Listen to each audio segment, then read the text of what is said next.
આમ તો જો જ્યાં જો ને અંબાણી ફેમિલી. આ મુકા કાકાએ પ્રી વેડિંગ માં કઈ ખર્ચો કર્યો છે? તમે વિચાર તો કરો, પ્રી વેડિંગ માં આટલો ખર્ચો કર્યો તો વેડિંગ માં કેટલો ખર્ચો કરશે? આને કહેવાય લગ્ન કર્યા. અને એક તમે હતા, ઓલા ડીજે વાળા ને ઢોલ વાળા ને પૈસા અમારે દેવા પડ્યા.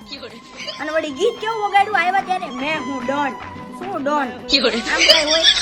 એ તો કેટલા દેશ વિદેશ થી બધા મહેમાનોને આમંત્રણ આપ્યું મુકા કાકાએ. અને તમે મારા ઓલા માસી રિહાઈ ગયા, મારા ઓલા કાકા રિહાઈ ગયા, મારા ઓલા ફૈબા રિહાઈ ગયા. હાવ થોડાક જણા આવ્યા, અમારે કેટલું નીચું જોયા જેવું થયું.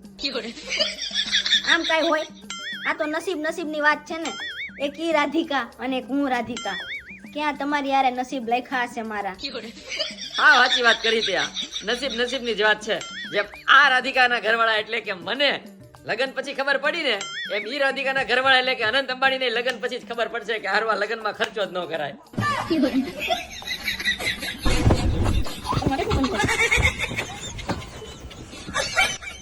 દૂધ, શાક, કરિયાણું, કચરા પોતા ને એવું બધું તો બિચારાને કરવાનું આવશે નહીં, પણ બાપડાની આઝાદી છીનવાઈ જાય.